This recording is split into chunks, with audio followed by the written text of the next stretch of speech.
edition of the Mindset Game podcast, and I'm your host, James Roberts. I'm a two-time Paralympian, online training and nutrition coach, and owner of James Robert Fitness. You can find more of my content by going to my website, fitamputee.co.uk. But before we get started with today's show, first off, let me take this opportunity to welcome back the regular listeners. And if this is your first time listening to the show, I hope you enjoy this episode and decide to subscribe to the show. And on today's show, I've got David Ajibade. He's a personal trainer and owner of Kinetics Fitness, but also not forgetting he's also one half of No Added Sugar podcast. So welcome onto the show, David. How's it going? I'm honoured to be here and I'm excited to talk about today's topic. Oh, it's my pleasure, David. So before we delve into today's topic, David, can you talk to us, obviously, what were your reasons behind getting into the fitness industry to start off with? Yeah, certainly. I think it's not really anything that's different to anybody else. I think I used to be quite slim, not the biggest of guys now, but I used to be really skinny. Then I started training with my mates, and then I just grew a very keen interest in exercise. And then after that interest in exercise, it just turned into, you know what, I'm doing some research. I'm quite knowledgeable about this stuff. Let's give it a shot. That's generally it happened quite organically. So probably from the perspective that people see on social media, you're probably coming from a different angle because most people would assume, well, not assume, but you would see in the spotlight a lot of people are coming from the overweight perspective and kind of coming down, where I suppose you're coming the opposite way. Yeah, definitely. That's quite common. You see it a lot with ladies in particular. A lot of women have some very good testimonies when it comes to how they became a fitness professional. We're seeing some big shifting of weight, and along that journey, they realized a lot of stuff. So, I mean, the fitness industry is very interesting, to be honest. You meet people with a lot of stories. You very seldomly meet somebody who says, I just felt like becoming a personal trainer one day, so I just done it. Like, that's not something that happens very often. There's usually some sort of story behind it because it's an occupation where you have to be highly motivated, and you have to motivate people very highly as well. So, yeah, generally there is a story behind it, and that's my one. I was just like a really slim guy, started training my mates, and the interest just grew and grew and grew and grew until, I'm the person I am today. I think also, David, I think it's we've all got our form of adversity, be it, I think because once we get to that certain point within the field, I think sometimes we Yeah. forget about it. But then looking at it from the outside, we're probably no different, be it coming from being overweight, struggling to put muscle on, be it in my case with overcoming a disability. We've all faced some sort of adversity along the way, but we've had that interest within trying to better ourselves, not just from a fitness perspective, but also nutritionally. Yeah, definitely. I think that has been a big obstacle for myself. I I think it's just culture. A lot of, even with clients, generally they take on the culture of their household. So in my house, there was just a culture of we're not really fussed about food. For it took a long time for me to start actually realizing that I don't put on any weight and I feel tired because I don't eat breakfast. That's a big thing that I've had to overcome, not eating breakfast. And it's just kind of, the culture within your households a lot of the time. And then also, I got this question for you now, David. What was the idea behind starting your own podcast? I know we touched upon it briefly off air, but for the listeners, what was kind of the ideas behind it? Um, Do you know what it is? A lot of the time, like I will receive some questions online and things like that, and you're conflicted because you want to answer somebody's question, but at the same time, you don't want to overload them with information because let's face it, especially in this day and age, um, where people are privy to videos and other things, nobody wants to read like your like your one page paragraph in response to, oh, how do I lose a little bit of weight? So it's just a way that I wanted to get some high quality information out there, and the way that people can consume it, in a manner that doesn't bore them to death, or they're just going to look at it and say, "Yeah, I don't have time to read that," or "I don't understand that." So that was the main motivation behind it, to be completely honest, because yeah, I think when you speak and you verbalize some things, it's a little bit easier for people to take it on board as opposed to when you just write things on the internet or whatever. I'm going to get into blogging as well. Just I think that's would to be to substantiate my blogs. So sometimes I'll do a blog and maybe just through conversation where you go off on a tangent, there's a point that I missed. So to just add some additional notes to some of my pods, or if there's a very very brief thing I would like to go over, I'll do that in the blogging as well. But yeah, back to the pod. That was the main reason. I just wanted to be able to get out information. I think you've got a good point there in terms of being able to touch bases with what is generally the form of information people want to take on nowadays. It's very much people are not in it for the moment. It's they don't have time to read things. You're thinking, well, you do, but it's coming back to this older adage that it's putting in the time and effort that you want to achieve something. So be it reading an article is not a bad thing because you're getting somebody's perspective. It's the same with a podcast. It's somebody's opinion. At the end of the day, I think where people probably elude from it is you need to get multiple ideas and Yeah. kind of reflect on it and get your own ideas from it. So it's not taking things as face value from one specific individual. It's taking it from, we'll say a couple, because probably loads of people is probably too extreme, and Yeah. and kind of making your own mind up from there. Definitely. To add to what we were saying, also another thing about podcasts is um you don't have to stop whatever you're doing. Like I've seen a lot of people say they listen to pods on the morning commute and stuff like that. You can listen to a pod while you're washing plates. Stuff that typically you're having to read a book or read an article, you kind of have to Mm. the internet browser. So the other things that you was doing on your phone or whatever, you have to stop it. Whereas you don't have to stop to listen to a pod.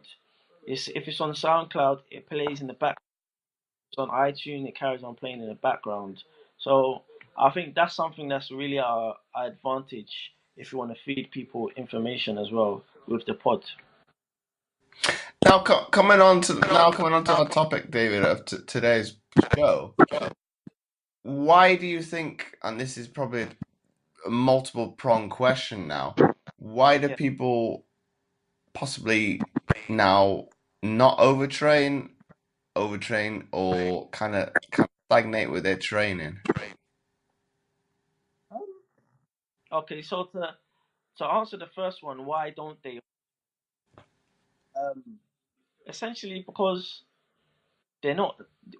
Well, what we focus on generally seems to be like volume, but not volume in terms of holistically, volume in terms of, all right, I'm just going to do loads of reps without any real intensity.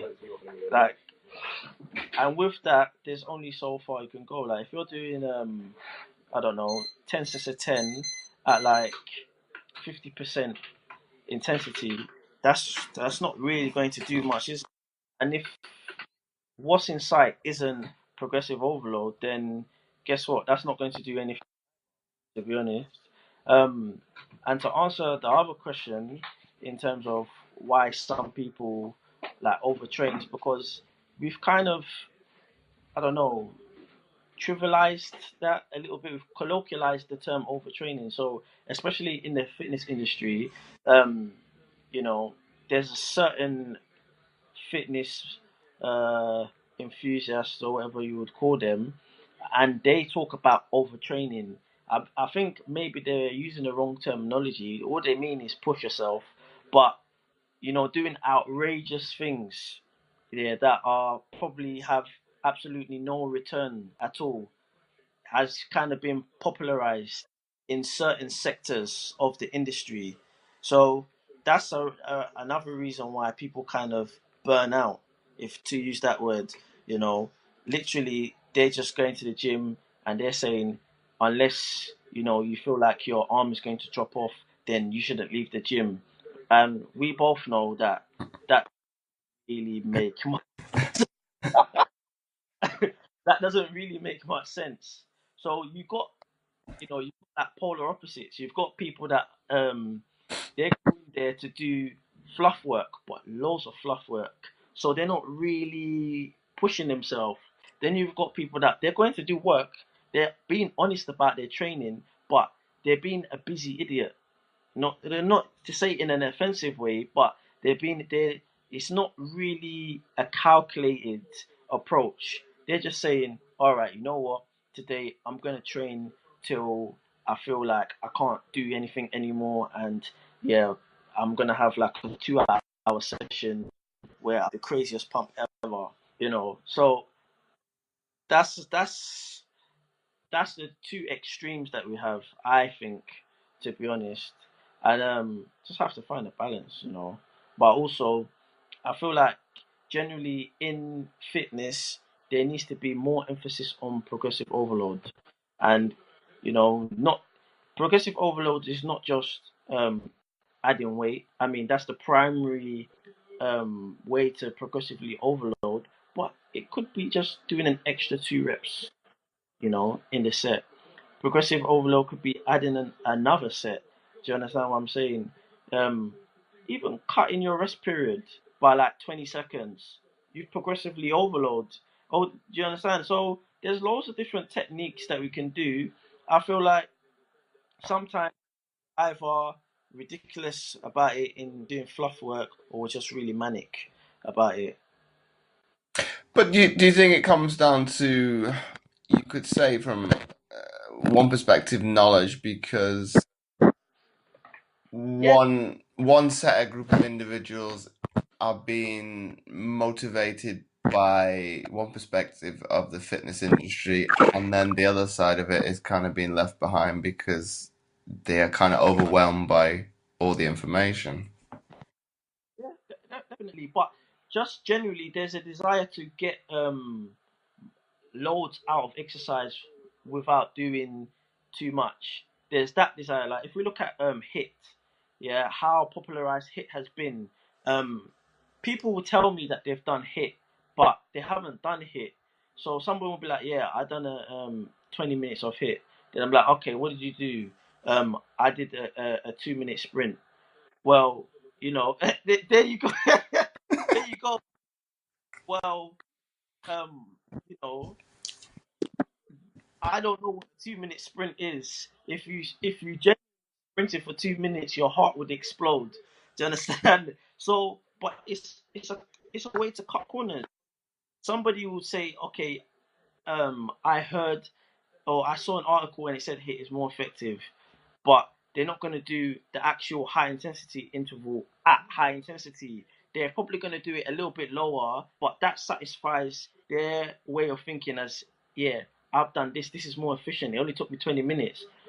We both know if they, because a lot of the time it's weight loss that they're after. We both know really the one that they can adhere to is your 1 hour on the tread or the bike, low intensity steady state. So they want to do that. They don't want to put in that 1 hour of work.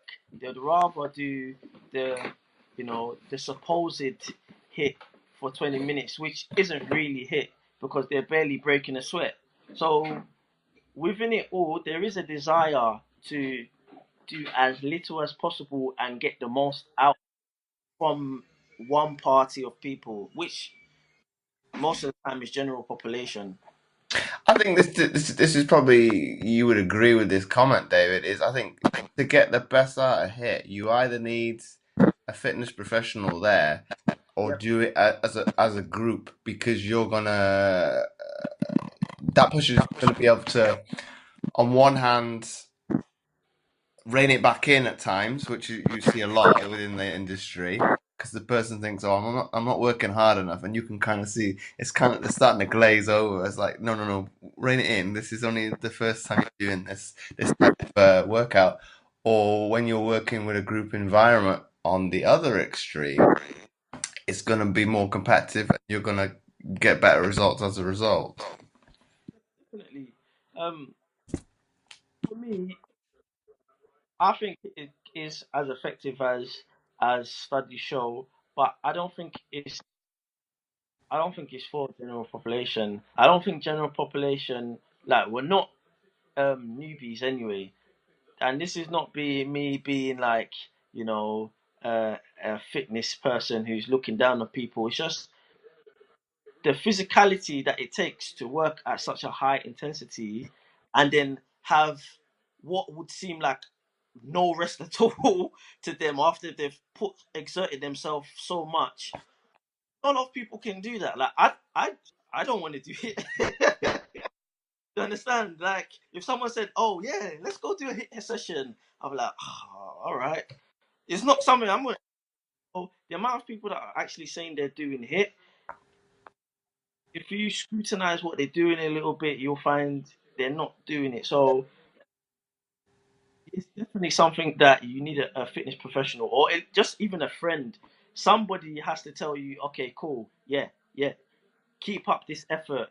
Do you understand? So I definitely agree with what you just said, 100%. I think also you'll find it. This is more so when I was working in gym environment. You would have individuals do multiple classes, so say the likes of MetaFit and say Les Miles, sorry, back to back. You're thinking, well, you're not really getting the full benefit of doing one class, and you're not, in all honesty, from a physiological standpoint, gonna be able to give 100% in both of them. So you're gonna back off. Maybe if you think you believe you're working at 100%, you subconsciously won't be because your body knows it cannot sustain that amount of workload for an hour. Yeah, definitely. Um, I think what most people end up doing is just some elaborate form of lists, to be honest. I think what most people end up doing, especially people that class bounce, like, people would think they're doing a hit class, oh, but they've done two back to back. But when you sit down and you analyze what they're doing, they've basically done lists, but they took a break in between, essentially.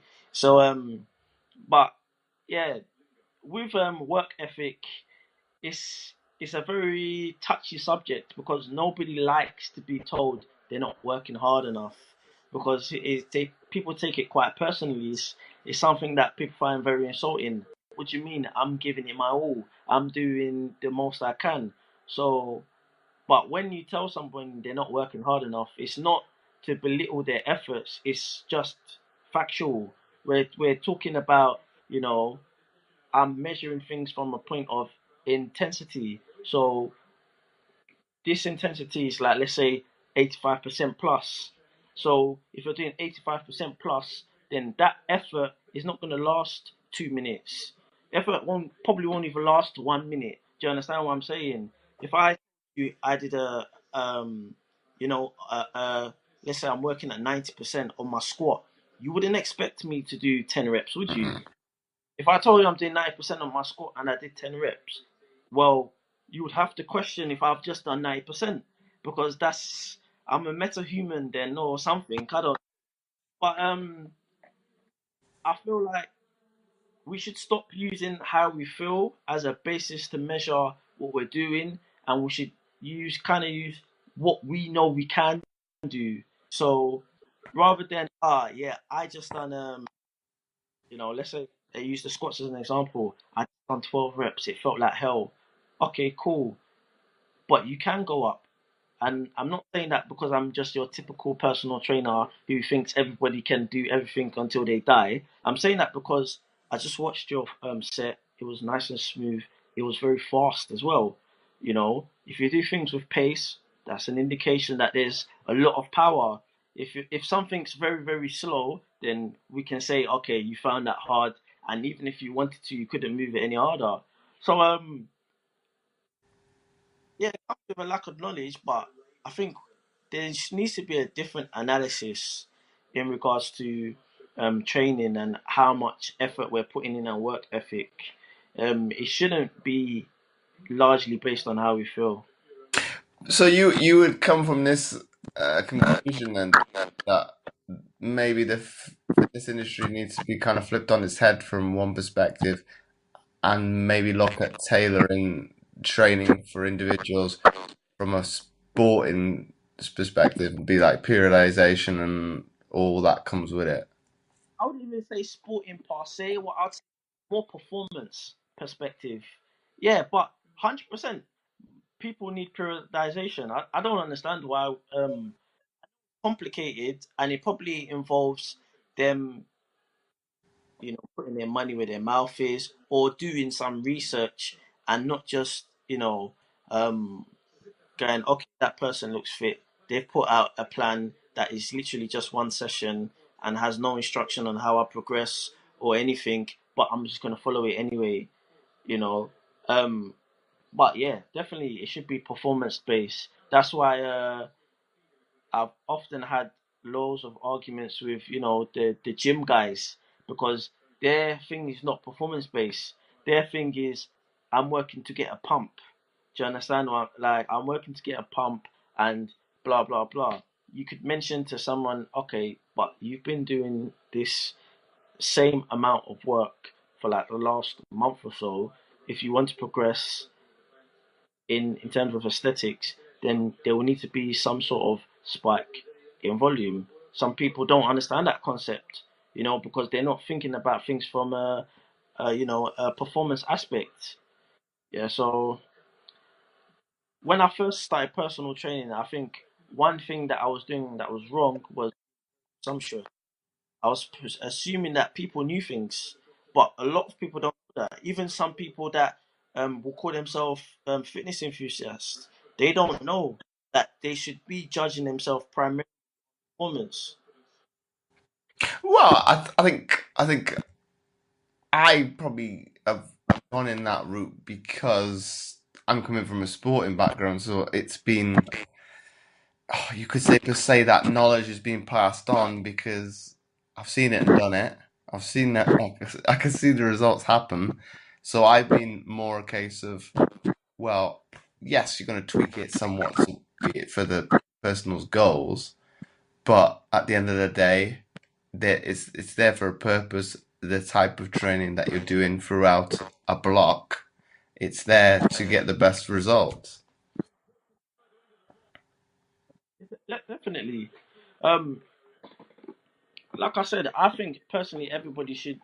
Um, there needs to be some sort of periodization, but again, it involves people having to put their money where their mouth is largely, and you know how people feel about that. So they will kind of just clutch at straws and then kind of go for the shortcut, which is sad, but that's what we're here for. We're here to try and spread the information so people can kind of, at the very least, if we plant a seed and someone does their own research and maybe they don't fully understand it, but they take one thing away. So, like, people have been asking me about deloads because a lot of people they deload, but they don't know they do. They deload because it's been forced on them, Mm. through injury or just through one day they woke up that and they was just too sore, or you know they've been doing, especially some ladies, have been doing legs like 3-4 times a week, and then what they usually squat, they haven't been able to squat it, and so they said, you know what, I'm gonna go home. Then they came back 2 days later and voila. or they came back a week later and oh yeah, I feel good again. So yeah, if they can take away one thing from us giving them information or them us prompting them to go do their own research, it will it will improve the quality of their training, and that's essentially what I'm here for. To be honest with you. I think you could probably go a step further than that, and it's yes, it's going out and getting the knowledge to improve, but it's becoming aware of how your body is responding to training. And the better you Yeah. get at that, I think you're going to get better. You're going to be getting better performance out of yourself. Yeah.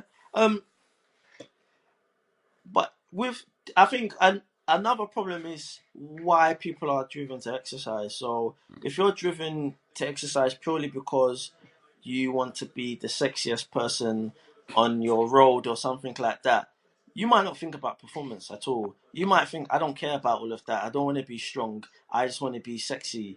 Do you understand? And not knowing that the two kind of go hand in hand. I'm not saying you should become world's strongest man or whatever. But if you want bigger glutes and you have, let's say, four exercises that you're doing, if you can do a heavier weight and do more repetitions, which is increased performance, yeah, then guess what? You're going to be moving a lot closer to the goal than if you just do the same weight for the next 4 months. So I think people need to get a general understanding of that. Like increased performance and aesthetics, they're not they don't contradict each other. They're not antagonizing elements. They go hand in hand, and I think people we need to kind of make people understand that, so they can stop going to their gyms or whatever discipline they're doing in type of training and saying, "Ah, I don't want to be this, so I don't really care about that. I just want to look nice." Yeah, but like you said, that's impossible because if you want to become, we'll say, more streamlined, so like aesthetically, well, it's because you're, like you said, you're building muscle. So as a result of that destruction, so to speak, within the muscle, you're getting stronger. Yeah.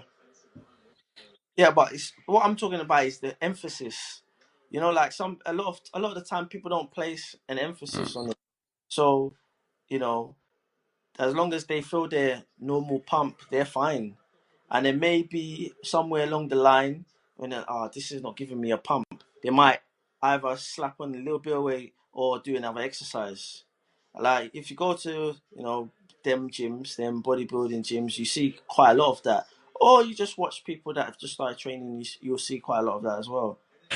But then also, David, with that, wouldn't you agree? And this is probably generalization a little bit, that most of those individuals are going to take pre-workout before they train, so they're going to get some sort of pump before they started.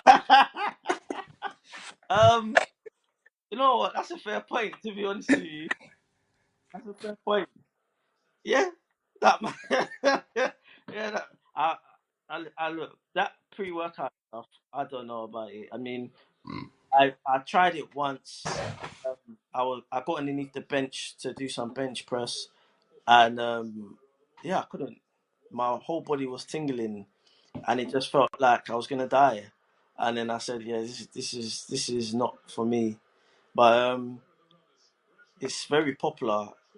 Maybe I took a bad one, but it's very popular, and I don't understand why. It doesn't make me feel like I want to exercise. It makes me feel like I need to lie down somewhere until that feeling passes by. But yeah, yeah, you will feel tingly. You'll feel something.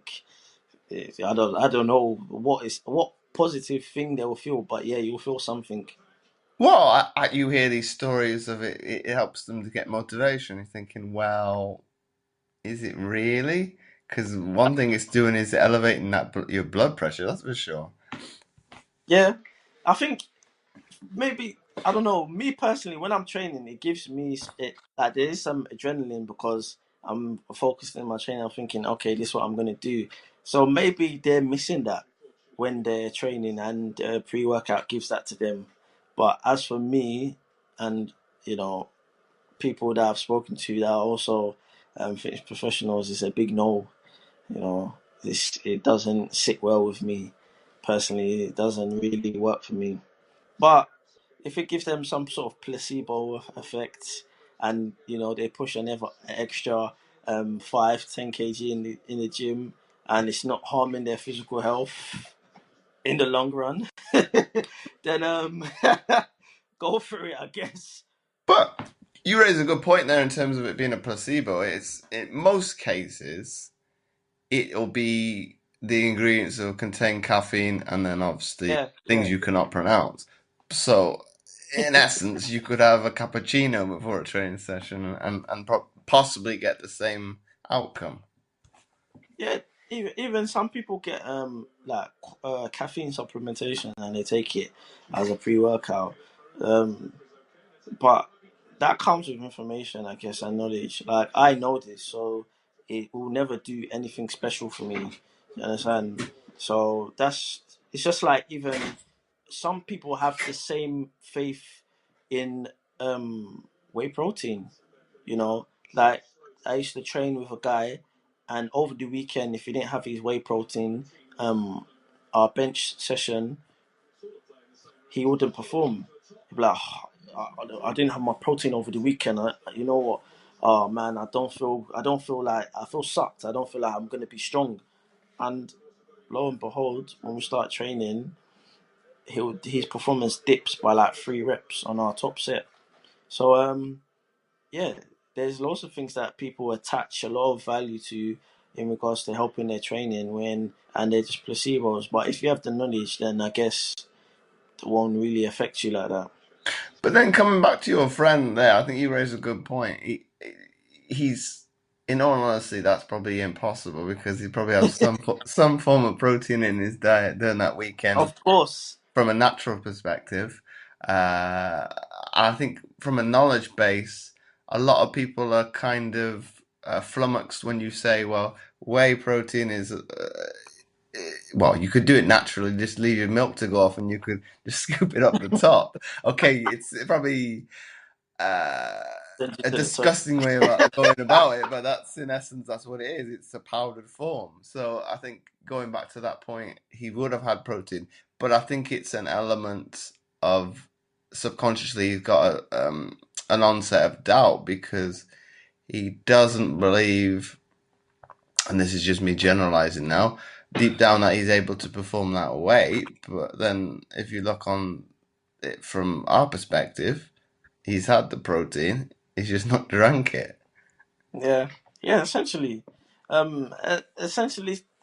but again, when there's very little knowledge, I think those are the kind of things that will kind of, you know, shackle you, restrict you in your training because I've never really been a big on supplementation. I used to use hyperbolic mass because I could get was it 500 or 800 calories out of it. I'm not really big on eating, so it helped. But if I was able to eat something rather than having that, makes absolutely no difference to me. Do you understand? So, but other people, if they was had a nice, if they met their requirements in regards to their calorie intake and their macros, but they didn't have that, then all of a sudden, oh man, they're really worried. So yeah, I think that's what it just boils down to mentality. And Well, it's probably going a step further than that, David. It's questioning the labeling as such because we will, and I think I'll be upfront and say from the off, it's probably something I didn't do in the past. I'd take the company for face value. If this is what it says on the front, this is must be what it contains. Whereas I think I heard it with in terms of, oh god, it would have been a while back from more gaining more knowledge and actually listening to other fitness professionals. Okay, if it says this on the front, well, let's see what else is hidden on the like when you actually go through the actual ingredients. So you're thinking, wow, because people will come to me from a client perspective. is this product better than the other? Yeah, Well, without looking at the back of the ingredients, it's not. It's kind of a grey area. They'll say it's got this, but and this is not knocking the protein industry now. You could put this label stamp this across any food source. yeah. They're gonna do it from a mathematical standpoint. They're gonna try and dupe you as to what content it consists of. So it's been very much, on the one hand, a scientist, a mathematician, and then I think that's probably where a lot of people put off. Well, they don't want to spend hours in a supermarket reading labels. Do you know what? It's unfortunate that I wasn't able to get we I on my pod I done a weight management we recorded a weight management, but it was distorted. We actually spoke about um blends. So you'll get a protein shake and it will say like a protein blend or something like that. They use that a lot of the time to sneak some things into the supplements. So a lot of the time it will say a blend, and then obviously it's like trademarked, so we can't disclose what our blend is because it's our special ingredient. And they'll some of the time they just use it to put low quality protein and ingredients in it. Other times there's some foul play involved. But yeah, that's something that people should definitely look out for. If it says any sort of blend and it doesn't disclose what's in it, don't buy it.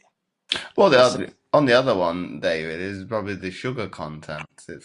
For them, what would be to master taste, because most people will not know that the higher grades of whey, in most cases, taste bad. So they're going to add sugar to counteract that. So, and then it just in terms of how far up that list the sugar comes, obviously, most people probably could get the assumption that, well, it's probably the higher up the information is there's more it's going to be more concentration of it, so it's going to be possibly worse for you. Yeah, that's another good consideration, to be honest. But then talking on that point, they'll then hide. Well, we'll say sugar and salt. They'll then put it in its scientific lingo. So for me, it's like, well, and I did it a while back on an episode on sugar. I knew there was probably like 25 to 50 different wordings for it, and then I actually did a bit more digging, and I was horrified. There's like 65 different types, thinking, Yeah, so how many times they can actually dupe you? yeah, true. Essentially, they could just put something loaded with sugar, and you would never be the wiser. But now, David, coming back on the overtraining and the burnout perspective you touched upon, Yeah, obviously I alluded it to like briefly. I did a an assignment on it back in my uni days. yeah. Obviously, athletes talk about burnout from a mental perspective. How Mm. do you think the two go hand in hand from a fitness perspective now? Um. Well, to be honest with you, I think athletes generally are like when we talk about mentality, generally they're because there's a lot at stake.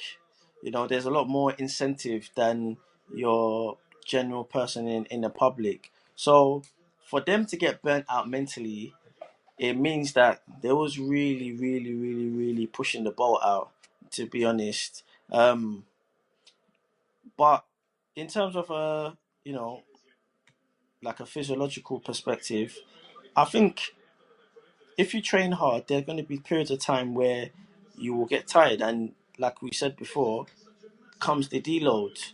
Like people often do things like technically overreaching. So, like take a boxer for example. You know, they'll do a camp and they'll go absolutely crazy in the camp, and then they'll have a week before the match. One of the reasons is because essentially they don't want to get injured close before the time, so they won't spar as well and stuff like that. And also because there's been such a spike in volume in the 6 week camp, the 8 week camp, or whatever, that they need a period of time to actually recover properly. So we see some people in sports that they're managing their fitness well. You know, they're managing their workloads quite well. But then you see other um in this like types of sports where they're not so good at managing it, perhaps. Like I think athletics and football, like athletics, I understand they train like nearly all year round, a lot of them, and with that, you're just gonna have to accept that you are not going to be 100% all of the time. You know, so um, definitely there needs to be like scheduled deloads, and just periodization essentially. But then, on the one point, they're probably two flips of the coin there. In terms of athletics, there's no reason why you couldn't periodize because you're gonna have.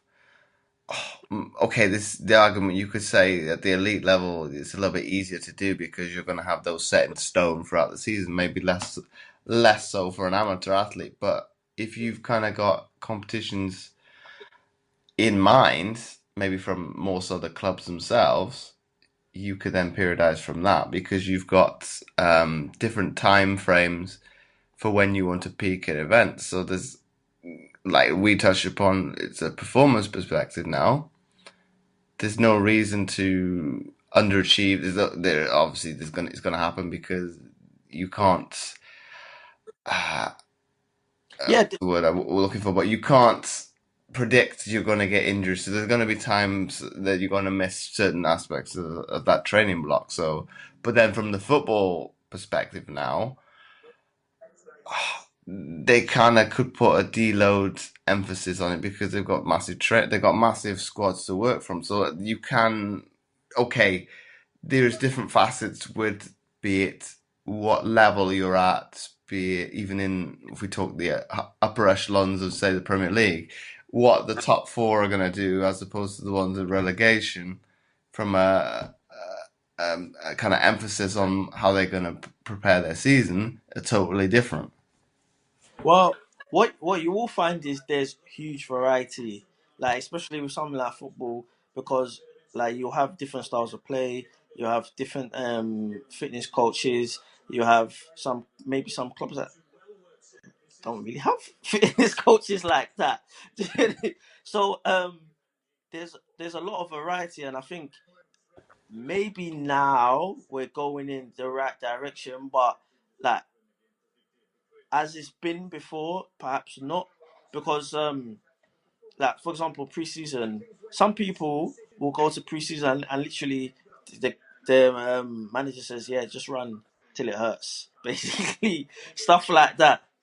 And then or they'll have the Christmas period where you'll have like 2-3 games in a week. Yeah, mismanaged. Fitness is often mismanaged around that time, and that's where you're gonna get people getting injured a little bit. And then yeah, like even with what they do with their fitness programs, I find that what you should do is in preseason or whatever, that's the period of time where you can really, make some ground on your physical shape.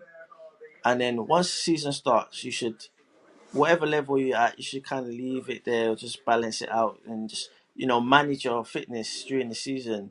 You'll find some people, you know, maybe, especially the young guys, they're trying to bulk up mid season and stuff like that, but you're playing games, so there is a bit of bad practice that we still see in sports. But then, David, this is now your opinion. Do you think, and it's maybe more so from a management perspective, they're kind of they're still stuck in the Stone Age. This is how you used to do it before, and not letting the actual people that is their bread and butter actually do their job. Well, do you know what it is? I think. Um, Fitness professionals are at fault as well, to be fair, because it's just like, for example, somebody wants to lose weight, and they've come to you, and they're quite overweight. Um, you'll see a personal trainer getting them to do one or two exercises that you think, hold on, this is not that conducive for weight loss. Reason being is because they want to show some sort of unique selling point or something like that. They want to show they can do something a little bit different, as opposed to doing maybe what's a little bit more boring, but what they know works. Do you understand? So apply that to like football industry now. You will see perhaps some practices that you're thinking, what merit is there in what you're doing? But because they want to show some sort of individuality, they want to show, okay, cool, you couldn't just do this with your team. I've got this special technique and philosophy. Um, you'll see a lot of that because I've had a sit down with some academies, and then the person, like some of the people that are involved in the academy, they're not like qualified, but they've got their own takes on things, and they will say, "Oh yeah, I went to blah blah blah, and this fitness coach was doing this," and it's just some, you know, unusual practices, and they're doing that because, like I said, they want to show something different.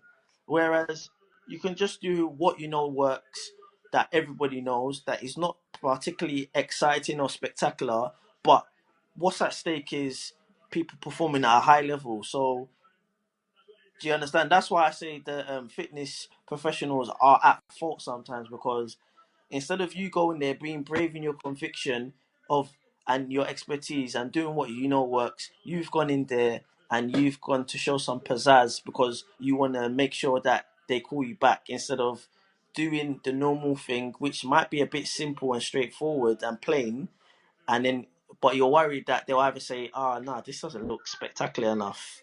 I don't. Are you sure this is going to work?" Or they'll just take the idea from you. And my last question for you, David, before we wrap up the show, if you had to summarize what we've been speaking about today into one sentence for people to take away, what would that be? Oof, that's hard. Um,